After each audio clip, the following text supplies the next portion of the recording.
Thank you for coming in today, Ms. Wolf. Our brand, Self-Fulfilling Prophecy, is very excited to work with a marketing firm like Wolf, Bear, Duck, and Goose. Maybe you can begin by showing us one of the sample commercials you've made. Or I could just send you a telegram. What do you mean? We don't make commercials anymore at Wolf, Bear, Duck, and Goose. The 30-second spot is extinct. Like telegrams, typewriters, the thing that makes coffee but isn't a K-cup, oven mitts, Jennifer Aniston. I didn't know some of those things were extinct. The point. Nobody watches commercials. We need to introduce you in some different way. Like you could sponsor a sunset. People totally still watch sunsets. So while they're watching one, their phones all go off and a voice says, "This sunset is made possible by self-unloading Mop and C." Self-Fulfilling Prophecy is our brand, not the other thing you said. Wait, I'm getting a message on my SlapNet. What's that? The thing after Snapchat. I have the pre-beta version. It won't be released until it stops causing blinding headaches. Here's the message. Nobody looks at sunsets or the moon or flowers anymore. They look at their phones. That's all they do. Then your plan won't work. Let's go to the backup. What do people need who look at phones all the time? I give up. Someone to sponge food off their faces and clothes. We find out who those people are, and we pay them to whisper your brand name to the people on their phones. Home health aides are influencers. Write that down. You write it down. I don't know how to write. Literacy is so 2000. You mean 2000. So is knowing how to say years. Look, I'm just flushed with mojo for this product. I'm going to run out and hire 3 partners and then have a meeting with them. So Wolf, Bear, Duck, and Goose is... Just me, at the moment. Oh, that's fine. Self-Fulfilling Prophecy isn't anything but a brand name so far. God, I love living in 2017. Let's do a show about all of this.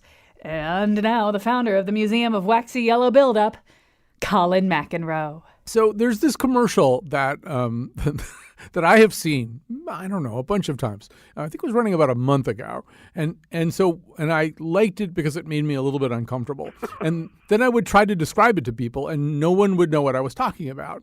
And so that means 2 things before I introduce our guest. It means one of 2 possible things. One thing is that the commercial only lives inside my television set and it doesn't appear anywhere else. Or that I'm hallucinating it. Those kinds of possibilities. And the other possibility is that just nobody else that I know has seen this commercial because people don't watch commercials as much anymore. And another thing that people don't do is have enough commonality around commercials so that they would have a conversation, that they could participate in a conversation about that commercial. So joining us right now, we're going to talk about this a bunch of different ways all day today, but at least for this show. We're going to start with Andrew Essex. His book is The End of Advertising, Why It Had to Die, The Creative Resurrection to Come. Andrew Essex is the CEO of Tribeca Enterprises, the parent company of the Tribeca Film Festival. Prior to that, CEO of the ad agency Droga5. And he is the author of The End of Advertising. Now I'm reading from a script. That's not good. Andrew, so one thing we know is that people can avoid commercials. And if they can avoid commercials, typically they do avoid commercials, which is why nobody understands which commercial it is that I'm trying to describe to them, right? That's exactly right. There's an expression, Netflix and chill, which is a euphemism for hooking up. But when people watch Netflix, they don't see commercials. When people watch Showtime or Amazon Prime or HBO Go, they don't see commercials. Most of the over-top platforms have gotten rid of the television commercial as we know it.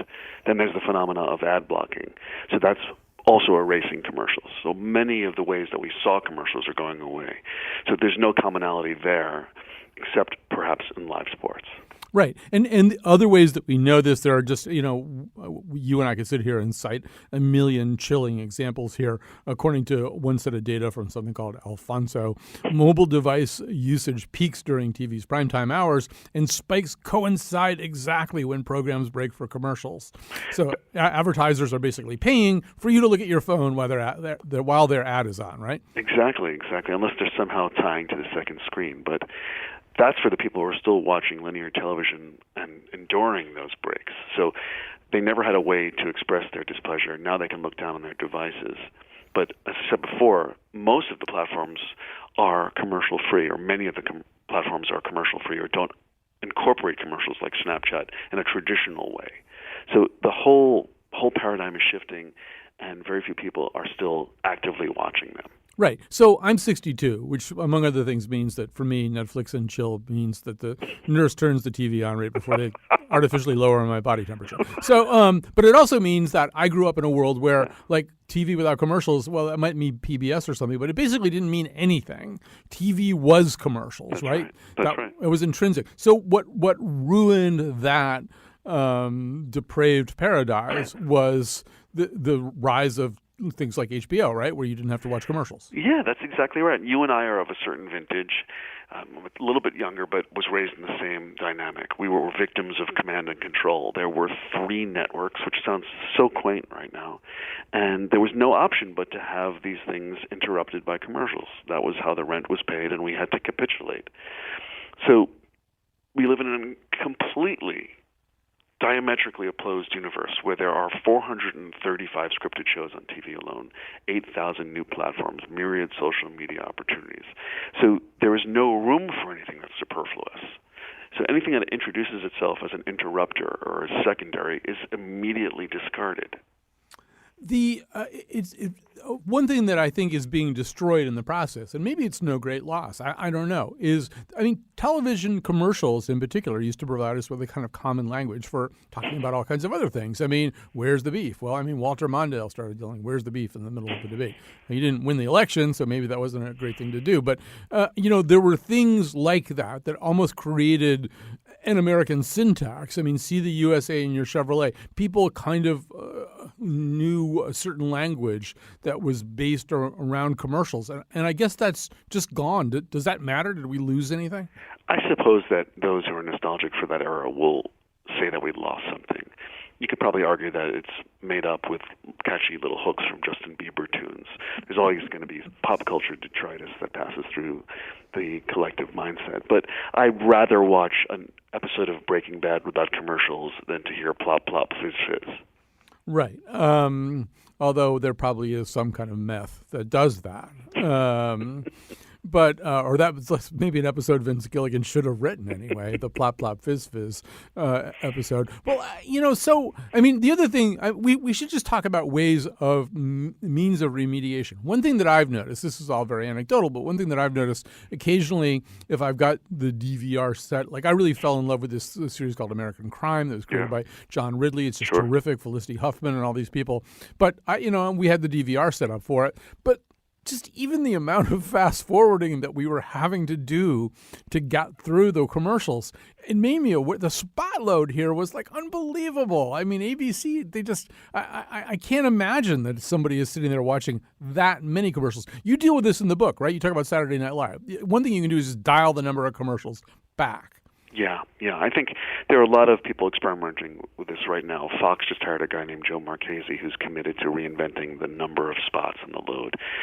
It's interesting because a lot of the channels that are commercial interrupted are still making premium content. So AMC is the big outlier. AMC has programming that rivals what you might see on HBO or Showtime, but they interrupt. And I just don't know anyone who would rather watch Walking Dead, with commercials than without commercials.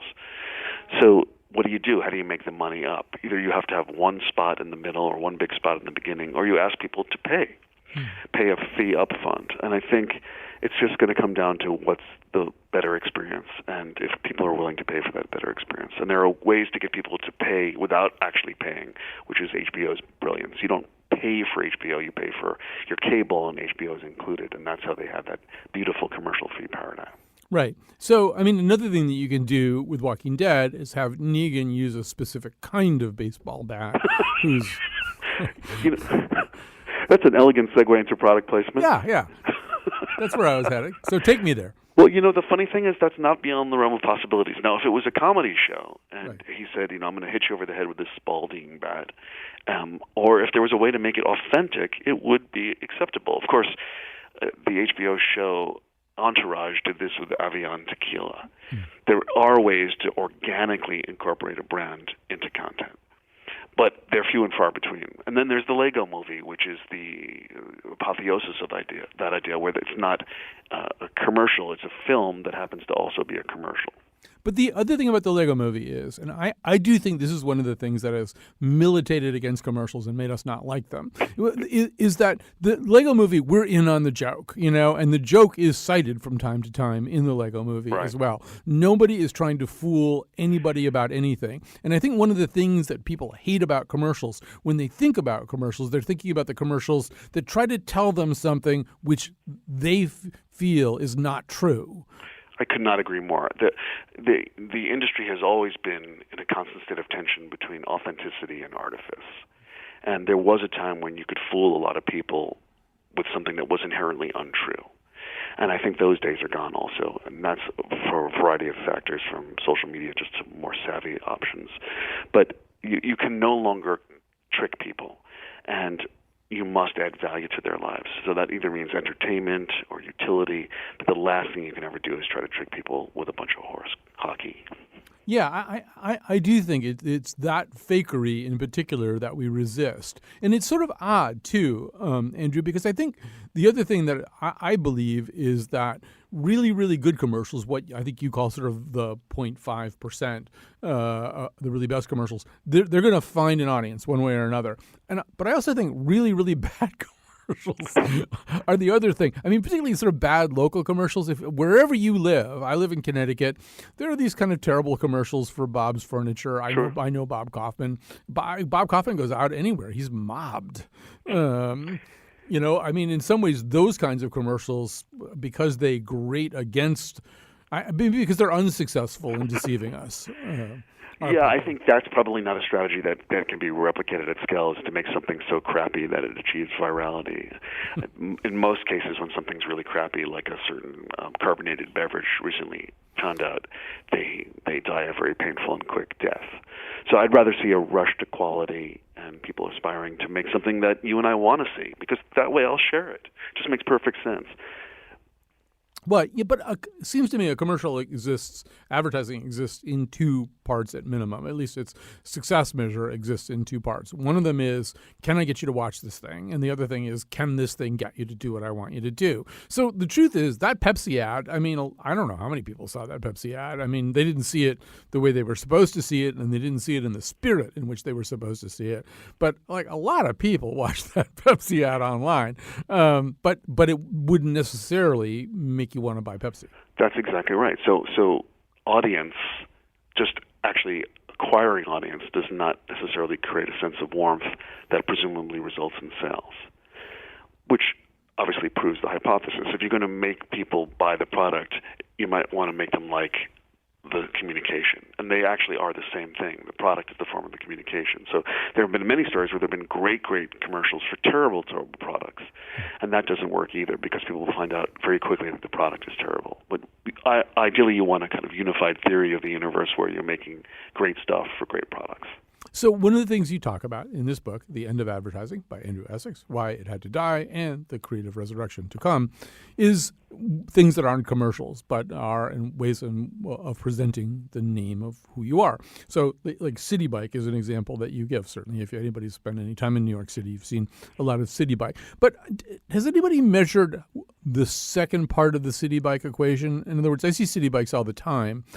I don't think it affects my decision whether or not I do business with Citibank. But maybe I'm wrong. Well, that's a really interesting point. The art and science of advertising has always been a bit of smoke and mirrors. There's an old saying that 50% works. No one knows what 50%. Mm-hmm. So if you go back to the television model, if you saw Mr. Whipple selling Charmin, you felt some warmth towards him, you would go out and buy the toilet paper. But there was no way to accurately measure it. You just saw a bump in sales. What we weren't able to measure is how infuriated people were by bad commercials and whether they didn't buy the product. So now, as brands explore non-traditional forms of advertising, they are looking for new forms of measurement. Now, with the case of City Bike, they saw increased brand metrics. People liked the company more. And that was part of their objective. They just wanted people to like them more in light of the financial crisis. They see the number of people using the bikes. They can track the actual progress of the bikes around the planet. So they're getting different types of data. So it all comes down to what the objectives are. But if you're just trying to sell more soda, you really face a complicated world, because it's hard to convince people something they will not believe. So at the end of the book, you have a whole bunch of rules, helpful suggestions, and one of them is context. Know the context that you're in. So let's talk a little bit about Chipotle. We're really talking about Chipotle pre-Chipotle food crisis, because it's like a whole different thing now. But prior to that, they were doing something kind of different to at least talk to their consumers. Explain that. Yeah, there's a concern that there's no white space left, which means that there's no place where there hasn't been a message that you haven't seen before, a new channel. And one example before I get to Chipotle is the trays at the airport. A couple of years ago, I saw that Zappos had put their logo at the bottom of the tray where you take your shoes off. Mm-hmm. And that was just a novel and clever place to put your logo. It didn't do anything for my life, but I acknowledged its cleverness.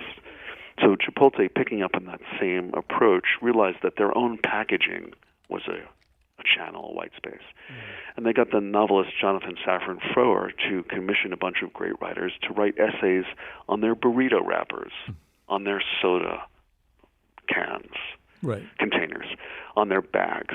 And they made the experience of sitting alone eating a burrito a little more fun, a little more valuable. And again, the presumption is that made you like the brand more before the E. coli scare and come into the shops more to buy more burritos. So I applaud that. That's just clever thinking, creating your own new channels, which is what, of course, City Bike is. Right. But that's also knowing your audience and it's knowing context. I mean, at Chick-fil-A, having the Toni Morrison essay on the wrapper is probably not going to... Right, then you could just have biblical excerpts on your wrappers, which is what they do. So they know their audience as well. Yeah, that's right. Plagues you have avoided by eating here. Right. So there's other ways that we can talk about this, but one of the things I think you're quoting Safran Foer in the book, this notion of giving people something as opposed to simply bombarding them with message and then asking them to buy. And I think that's a really interesting thing to talk about, the notion of giving people something. Now, could that be done more elaborately than a Toni Morrison essay on your burrito wrapper? It can be incredibly elaborate, or it can just be giving you a smile. I do believe there has to be a value exchange. So we went from this model where you were a couch potato sitting there like a vegetable, passively bombarded with these messages you didn't ask to see. And then the world turned upside down, and now the brands have to give you something that makes your life better, that makes you appreciate them, because you have so many ways to tune them out. So that might be a great film, it might be underwriting the arts, it might be fixing a bridge, it might be a cool app that knows when you're proximate to the restaurant you want to go to and provides a discount. But there has to be something that's additive rather than subtractive. Yeah, and I wonder what you think of, for example, one thing that's kind of part of the middle ground between no commercials and some commercials is this, presented to you with limited commercial interruptions by blah, blah, blah. So here we are, the blah, blah, blah company. What we're going to do is you love this program, so we're going to give it to you. We're not going to bother you that much. We're just going to mention that we're doing this, which is, by the way, very close to the model of the public radio station, which I'm sitting in right now. We have underwriters who do essentially the same thing. How does that work for you? That works for me very well. In fact, I believe that the old models, programming underwritten by brands, was actually the model that made more sense, and the last 50 years have just been a historic anomaly. So if a brand wants to bring you, as GE Theater did or Mutual of Omaha's Wild Kingdom did, some great programming, you're more likely to appreciate them than interrupting some great program with a bunch of nonsense. You might even elect the GE guy president at some point. Exactly. I think that works. Here's my crackpot idea.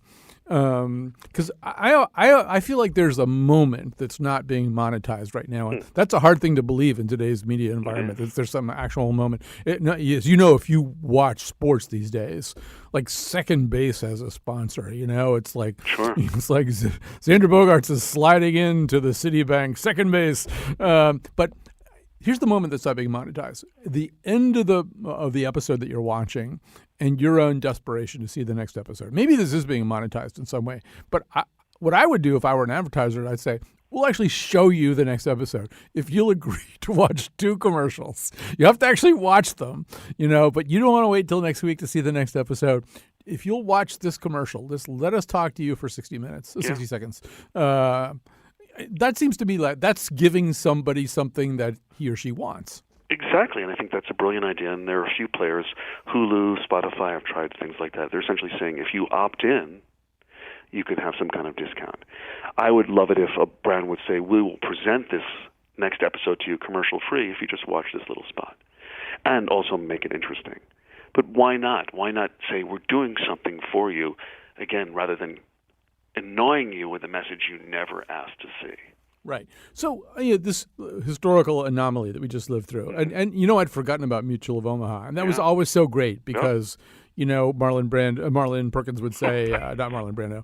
Marlon Brando would say, "We're just seeing how the wildebeest eats his young." But Marlon Perkins would always say, we always just saw how the wildebeest defended her nest. You can defend your nest with Mutual of Omaha. Exactly. The whole thing was all tied together. But the other thing, and let's go back to this 0.5, this 0.5%, because the truth is people don't hate all commercials, and there's sort of one holy day a year where everybody wants to watch all the commercials. It's the Super Bowl. Because the commercials are good, and they're debatable and conversible, and they're water cooler material. And the truth is, if you see a really good commercial, commercial advertising can be art when it's done well. So why not just do that? Why not just have a rule, don't suck? From your mouth to God's ears. What industry has a model in which they produce great work one day of the year and then go back to essentially laziness and widespread mediocrity 364 days a year? It would seem to make sense that you should be great all the time. And I think that's my essential premise, is that it doesn't make sense to not always be great. And in fact, it's a business imperative because otherwise you'll be ignored. So last question, we're talking, by the way, to Andrew Essex. His book is The End of Advertising, Why It Had to Die and the Creative Resurrection to Come. So let's talk about the creative resurrection. We've kind of been talking about it already, ways that you can do things that are not commercials. But, is the form itself, I don't know, 5-10 years from now, is the 60-second TV spot going to be the equivalent of like a typewriter where you have to explain it to somebody what it was? It might well be. It's such a time of turmoil. My preference would be to be cryogenically frozen and woken up to see how it all turns out. But I don't think anyone really knows. Will Snapchat be around in 5 years? Will the 30-second spot be around in 5 years? I think there's going to be a great shaking out, a kind of Darwinian correction. There is just an unprecedented and untenable amount of content out there. But I do know that anything that's mediocre, that's secondary, is just going to have a hard time finding any oxygen. So I'm optimistic about the future. I think we're going to have stuff that is more targeted, more valuable, more useful to us, and less patience for pollution. The cryogenically frozen idea makes me realize that, of course, one of the great examples of that is Demolition Man, where Wesley Snipes and Sylvester Stallone are cryogenically frozen. And when they wake up in the future, commercial jingles are a popular art form. People sing along with the Oscar Mayer song. They don't even know what an Oscar Mayer wiener is anymore, but they like the song. I'm going to have GE sponsored by cryogenic freezing. There you go. Listen, this is great. Thanks so much for talking to us, Andrew Essex. Thanks for having me. The End of Advertising. We'll be talking a little bit more about advertising when we come back from this break. Give me back my life in advertising, please. Give me back my life in advertising, please.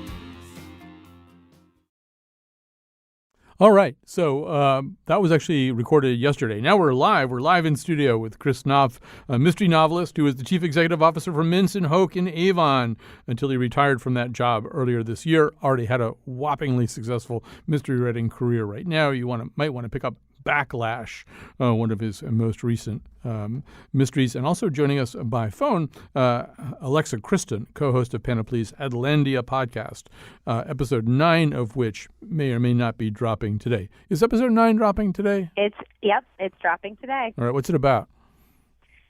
We have the podcast host, Andrea Salenzi, who has a podcast called Why Oh Why, all about dating and relationships. Oh, yeah. We really talked to her about, it's also a Panoply podcast, and we talked to her about where there are all these opportunities for brands to come in to the conversation and enable dating or the dating experience in a different way. All right. Well, we'll come back to that in just a second. So, Chris, you were just listening to the conversation with Andrew. Was he right? Did you get out just in time? Yes. Actually, though, I actually find it kind of exciting and interesting the way the fragmentation of marketing communications. I mean, we've been living with this for a long time. So within the business, none of what he was saying would be news. Mm-hmm. I'm glad it's getting out. So it really is. There's an awful lot of opportunity. There's an awful lot of struggle and strife at the same time. That's true of both sides, which is also true with everything where the digital world has just upturned our lives. So when you say fragmentation, you're talking about we don't have a monoculture anymore. We don't even have a triculture anymore. We have kind of a polyculture. We have a polyculture. It's incredibly diverse, and the number of platforms on which you can promote. And he said he calls his book The End of Advertising. We always assumed advertising was any way you get your message out. Mm-hmm. So really it's the end of that, what you call, monocultural, folk, everybody in the country watching I Love Lucy sort of model is way gone. And not only is it fragmented, but things just keep coming up every minute. So it's almost impossible to keep track of all the different opportunities and platforms and scams, for that matter, that are going on out there. So now, Alexa, I don't know how much of Andrew's interview you could hear, but at one point he sort of said that really the 50 or 60 years when TV was driven by commercials and peppered and salted with commercials was sort of a historical anomaly, a blip from which we are now emerging into this brand new landscape of other ways to think about advertising. Is that consistent with the attitudes of Adlandia? I mean, I think so. And if you look at digital, and we've talked to a lot of folks. We were in one of our episodes. We talked to the CRO of the Washington Post, Jed Hartman, and he was talking about how even digital advertising came out of the kind of remnant media, and advertisers could only. It was kind of like what was left over from editorial.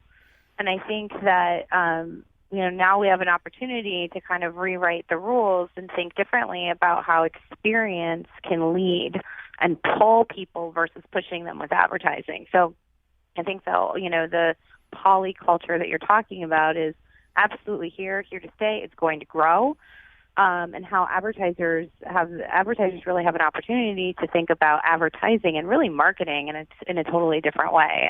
I talk about marketing, to the whole person, and really looking at, magical points of intersection where brands can punch through and have real added value to an experience, a moment in your life, all of those things. And I think that that's even going to go further as we get into more kind of ambient technology and infrastructure.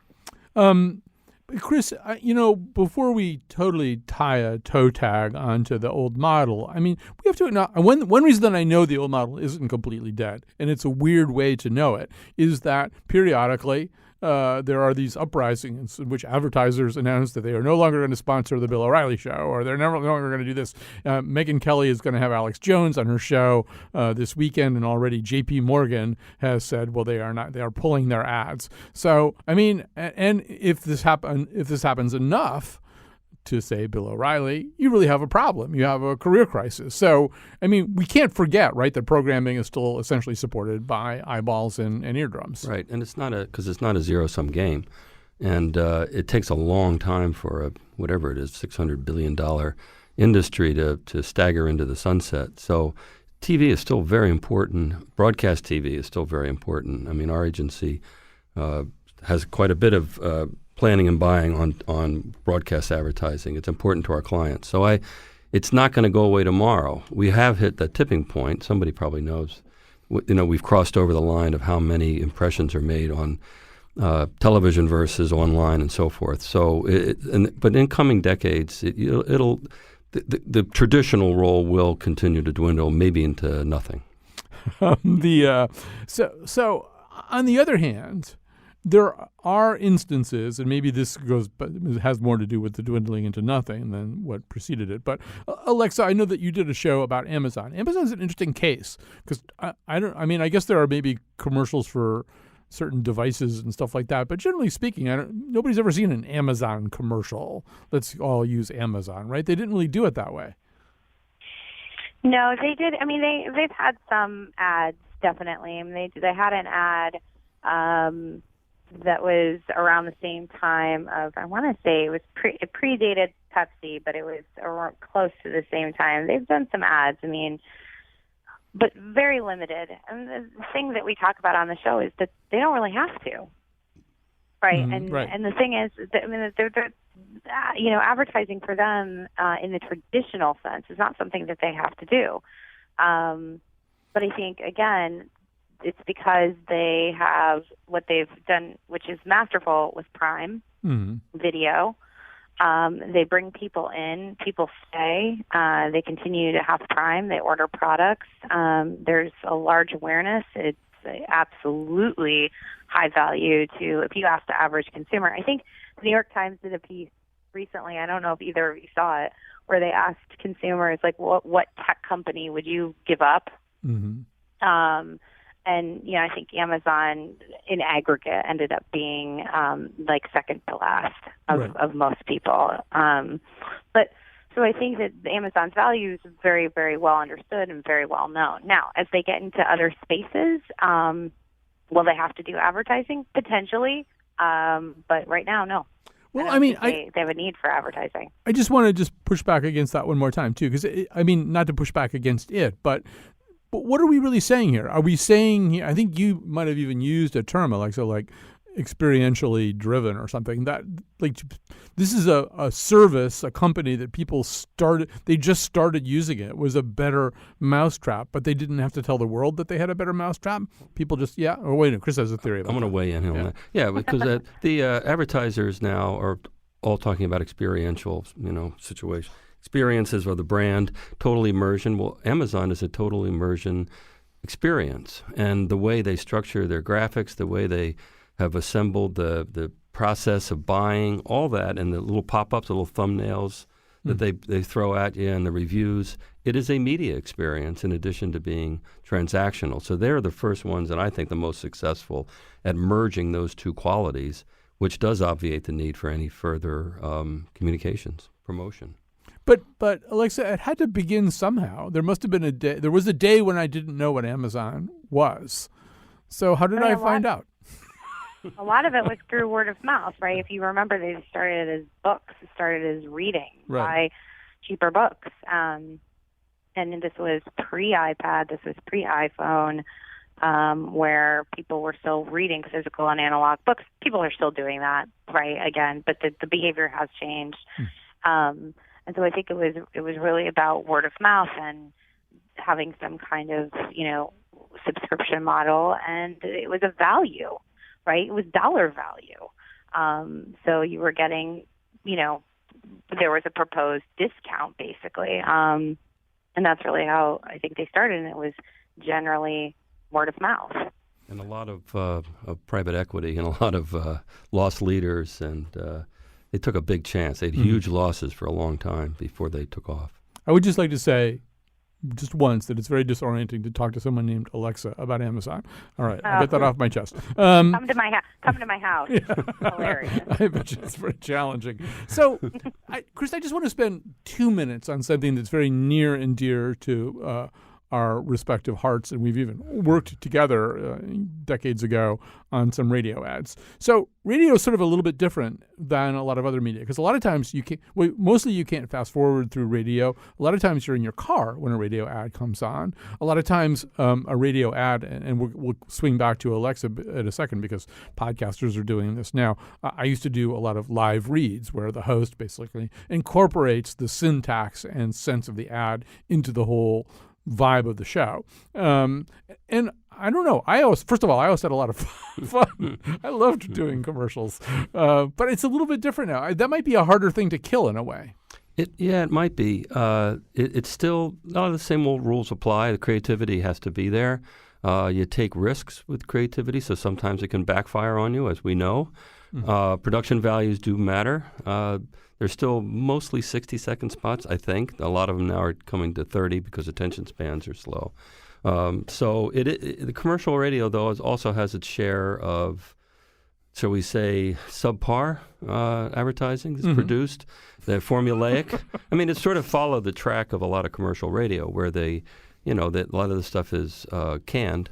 And it mostly works, so as long as it works, you can't blame them for doing that. But it is one of the most fertile grounds for creativity, of course, because it's the theater of the mind, and you don't have the advantage of visuals to carry along an idea. It was so much fun. It's a lot of fun. All right, so Alexa, one of the places, particularly that idea of the live read, has moved over to podcasting quite a bit. There are a bunch of companies that advertise on a lot of podcasts, and they typically do have the host of the podcast do an ad in what we in radio would call a live read. And a lot of times the hosts will do what many of us who worked in commercial radio would do, which is personalize it. I mean, if you listen to the, Pod Save America guys, they're really working hard to incorporate whoever the advertiser is into their overall gestalt. So maybe you can say a little bit more about that, Alexa. Obviously, it's very close to your heart and working hypothesis about reality.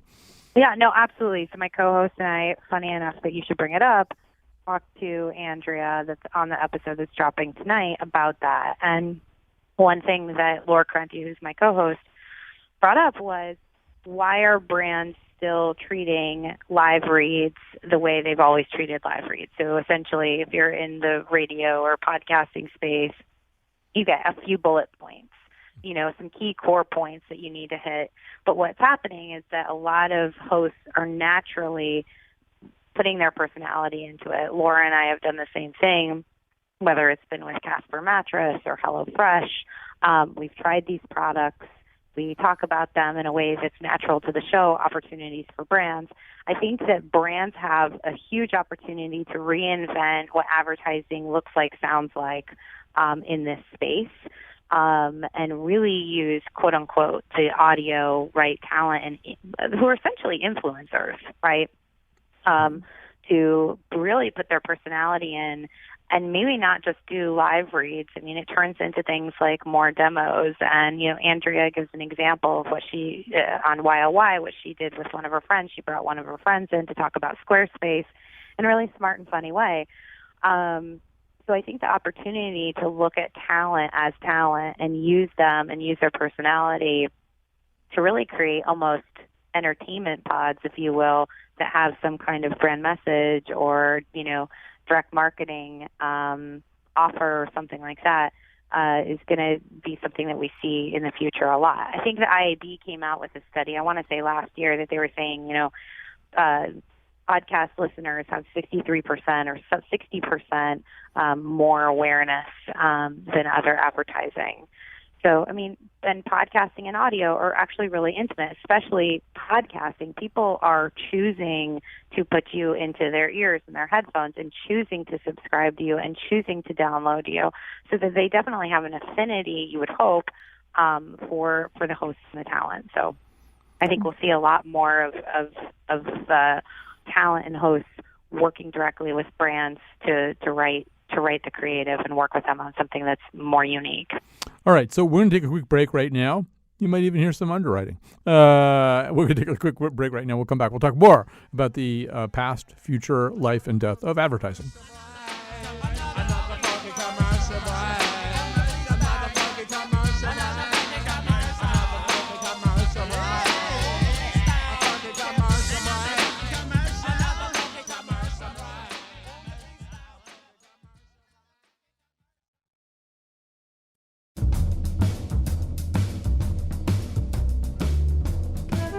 Commercials are dead. But what do I do with all my recurring nightmares about the Lunesta moth? Today's show was produced by Jonathan McPants, the pants that refreshes, and me, Kyone Wolf. Amanda Fish has changed her last name to Farfignugan. The part of Bill Curry was played by Mr. Whipple. On tomorrow's show, get ready to be irritated by our annual Song of the Summer show. And now, back to Colin. All right, so we're talking about advertising. We're talking about commercials. We're talking about what they will morph into or maybe not morph into. We're talking about that with Alexa Kristen, a co-host of Panoply's Adlandia podcast. As the name denotes, obviously a podcast about the whole world of marketing and advertising. Chris Knopf is a mystery novelist who was a chief executive officer for Minson Hoke and Avon for many years until he retired from that job earlier this year. So now, if you want Chris, go out and get his books, including Backlash, one of his latest mysteries. All right, so many things to still talk about. So well, let's talk about the Pepsi ad. All right, so there's this Pepsi ad that I think everybody knows about. It involves Kendall Jenner. It involves trying to awaken people's political sympathies or link Pepsi somehow to social consciousness. Actually, I'll start with you, Alexa. I mean, one theory about this, the most prevalent theory, is this whole thing was a mockable disaster. Was it really a mockable disaster for Pepsi? I think it's a great question. Laura and I talk about this on the show, and we debated talking about it because it was something that caused so much discussion. I think, was it mockable? Was it done well? No, there were problems. Were they trying to create a global ad? Yes, and I think that what marketers have encountered in the last few years is that companies like Pepsi, et cetera, where global companies are trying to create global messages that resonate. And instead of doing something that's authentically maybe local or putting people in that are local celebrities or have a tie to the content that they're talking about, like really putting context around that content, I think that what it was seen as was something that was really tone deaf. I think that Pepsi is a company that in their advertising has always reflected culture. They don't maybe lead culture, but they've been a reflection of culture. And to me, that they stayed true to themselves as trying to be a reflection of culture, but the execution just fell short. Well, I mean, Chris, is part of the problem. I mean, it gets back to what I was talking to with Andy earlier, that the audience doesn't like to feel manipulated. The audience likes to feel, I mean, I think there was a time when you could tell people about waxy yellow buildup and they would go, oh, really, waxy yellow buildup? I should do something about that. And I mean, you could make up things that weren't real problems and then sell them products that would fix these problems. And people were a little more trusting probably at one point. Maybe part of the problem with Pepsi is that they were trying to make a kind of false linkage between Pepsi and a whole bunch of social consciousness issues. They were using the unlikely Kendall Jenner as a way of doing it. And people just thought, well, no, I'm just smarter than that. Yeah, well, that sort of emotional manipulation is really good if you do it really well, and they did it terribly. So the execution itself was, every bit of it was wrong-headed. And a lot of people, after that were writing and saying, what were they thinking? Mm-hmm. And I think what they were thinking is groupthink. Mm-hmm. The agency that produced it was an in-house agency with Pepsi. Doesn't mean that they can't do really fine work, but it puts you a step closer to the marketing people and the business people and so forth who are big and powerful and are paying your salary, and who also, who may be trying hard to be clever and doing something out of the box. So they kind of creates this false atmosphere of, well, we're really being clever and creative here, and we're helping our creative people do something that's out of the box and all that, and they're just kind of talking to each other. And the other thing that's perplexing is that in a lot of these big packaged goods advertising campaigns, there's a ton of market research. There's a ton of creative testing. There's focus groups and all that. And one would think that would save you from a catastrophe like this. But a couple of things, one of which is you storyboard, you test something off a storyboard, you're not really testing it. It's really difficult to get a true reading. The other thing is that, the people who do the testing can make a recommendation, but the people who are paying the bills, they can say, yeah, I know, but we're going to do it anyway. So this is what happens because they're all feeling all excited about it. And so you take a chance with cause marketing is what we call it, when you're attaching yourself to some social issue. If you do it well, it can be fantastic. If you screw it up, it can really, really hurt you. And I think it hurt Pepsi. Alexa, that whole done in-house thing is something that you guys explore on the podcast. And it's complicated too, because it's kind of the reverse of the paradigm that maybe we think of even in terms of Mad Men or something, which is like this advertising agency, this wild and crazy guy from Mince and Hoke shows up with this idea, and the company goes, "Oh no, that's not us at all. We know who we are. That's not us. You can't do that." I mean, shouldn't the people in-house know what Pepsi is and how to sell it? Yeah, I mean, I totally agree. And I also think, there were critics who said, well, that's what happens when you use an in-house agency. I think, Chris, you were saying that's the opposite of what should happen. I agree with that. I actually think that that's unfair. Marketers and creatives in-house should actually have more of a sense of the brand and what makes sense, and that cultural context that's so important. But I think it's worth saying that, like, was this really cause marketing? For me, it was not cause marketing. It was using a social issue, a reflection of really what's become popular culture right now, and it just was the wrong way in. It was just the wrong way in for them. They weren't actually saying anything meaningful about what was happening in protests all over the world and social unrest and all of those things. They were using it as a hook, and it's such a meaningful and a hook that's so emotional for people that I think that it was quickly rejected.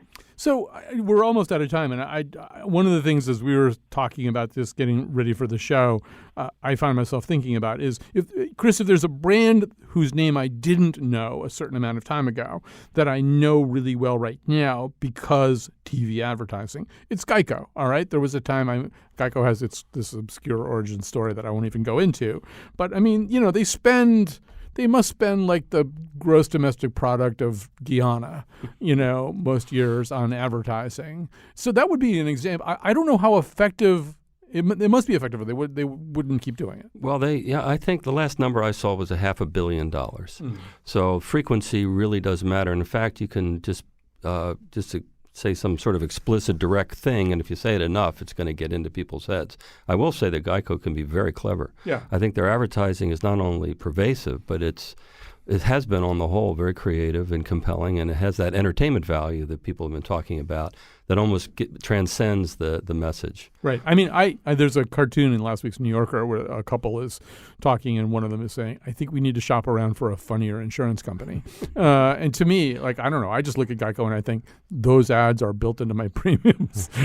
There must be some way that I could probably do better than that. They don't make me want to get Geico, but I might be in a minority. Hey, right before we run out of time, Alexa, one concern I have, and you guys, Landy, would be on the cutting edge of this, is that really nobody really knows how advertising's going to work at all, and nobody can really imagine the future of 5 years down the road. So people go to all these meetings in Stockholm and Marfa, Texas, and they talk about hashtag growth hacking and use a whole bunch of terms that I don't understand. And I mean, do you really feel that with some confidence that there is an understandable, discernible future through all the smoke and fog right now?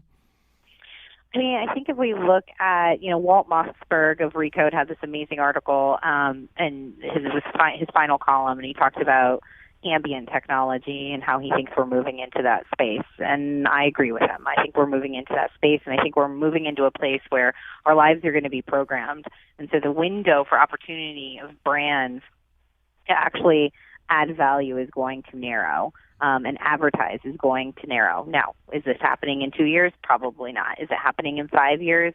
Probably not totally. But I think what we're going to see is a force and a shift coming from the consumer side that brands have to add value, not just push me a message.